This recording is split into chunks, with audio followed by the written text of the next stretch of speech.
Jocko Go. Answer to your question.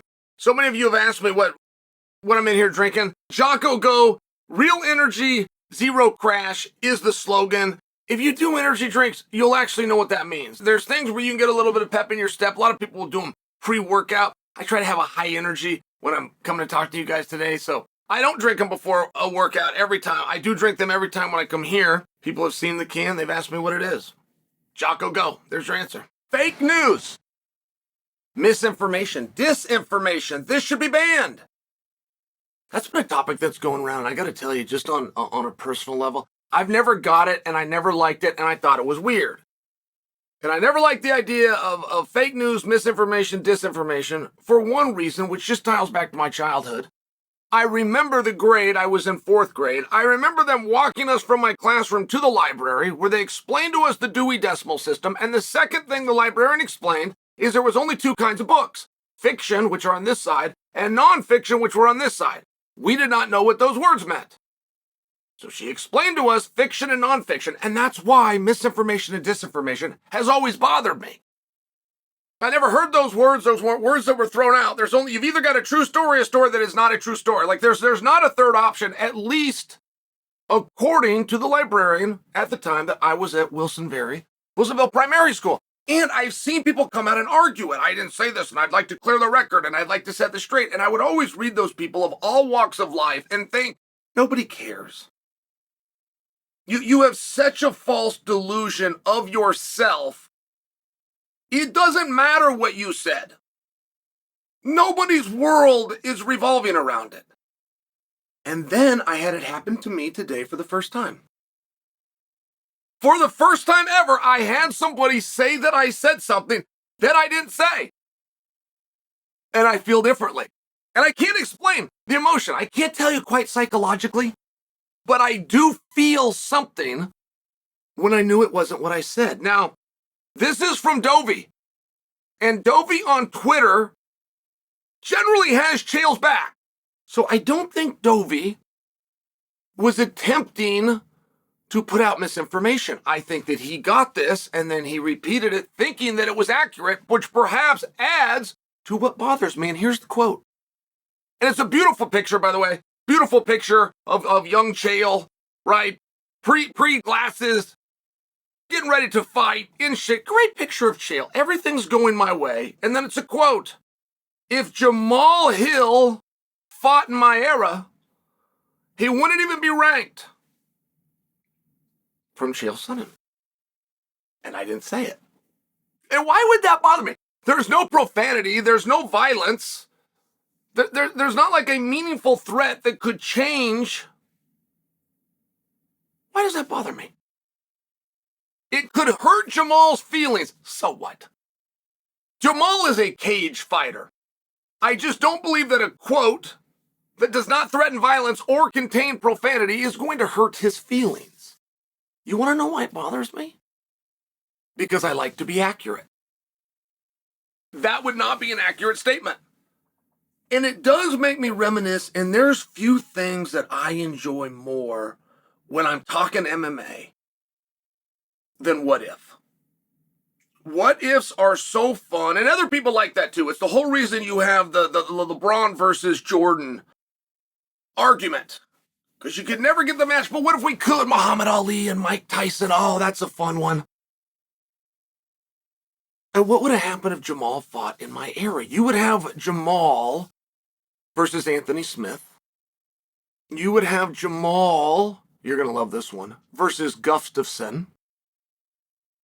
You would have, and you're really going to love this one, Jamal versus Rumble Johnson. In fact, if we could redo that era and include Pierre in it, you could have had Rumble Johnson versus Pierre. Tell me you've got a better idea than that.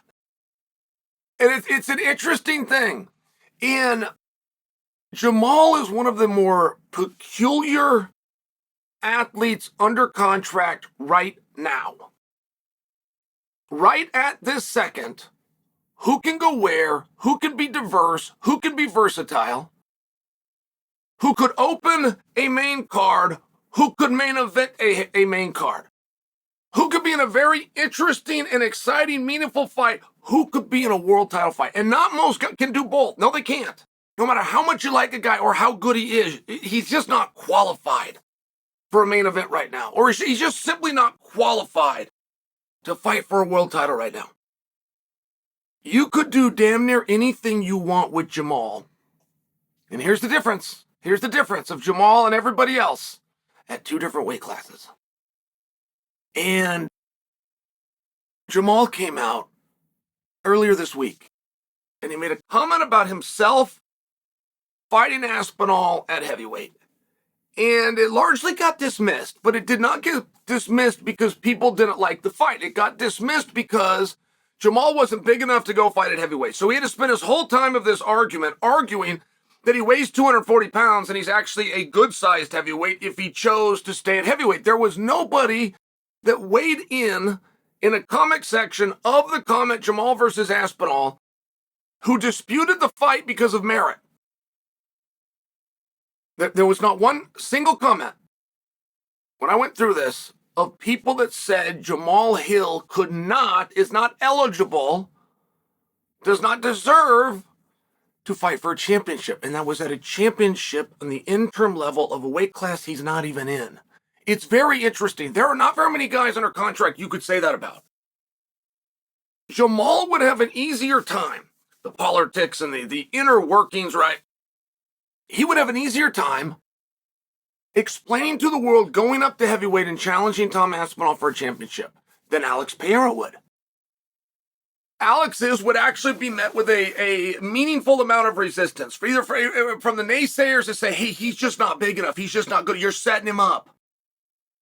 You took a guy that's not in the weight class that used to be at 185 a calendar year ago, and you're going to move him against one of the biggest heavyweights in the sport. Like, there would be this level of resistance that was met. There'd be level of resistance that was met.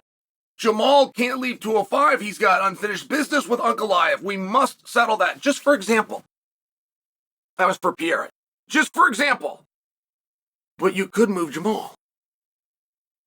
Now, Jamahal versus Tom is not the fight, and that's not the direction they're going. However, finding something meaningful for Tom is absolutely a pressing piece of the chessboard. And if you can't find it, you can't find it. That's true too. But trying to find something interesting for Tom, not for the direction you want to go, not that that's the move you're going to make. You need the piece on the board. Is not a new concept. It is largely what Ciryl Gane and Volkov and why that match was so important and why the dispute and the ending result of that match mattered so much. That fight, the meaningful where you go from here with that fight, had it been differently, had it been dominant for Ciryl, had it been dominant for Volkov, you would still be hearing about that, and you'd be hearing about what the repercussions and fallout are in a positive manner, what the winner of that match was getting ready to do, and what you would hear associated would be against Tom. Now, it doesn't mean you're going over there, right? You can either follow what I'm saying or you can't. I'm not going to spell it out any clearer, but you got to have that piece. It's one of the most pressing topics. If any, you had a magic wand in MMA and you could make something happen. It is one of the most important pieces that you could have right now. And I don't know that Jamal's going to fit that. I also don't know that Jamal's going to go up to heavyweight. But the idea that he could, and the idea that he could fight for a title is something that's very unique to him.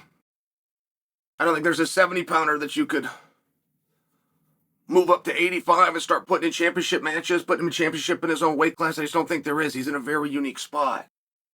And he's looking around and he's chosen to align himself, at least for the time being, with an interim title and Tom. It was a clever move. It was a very clever call out.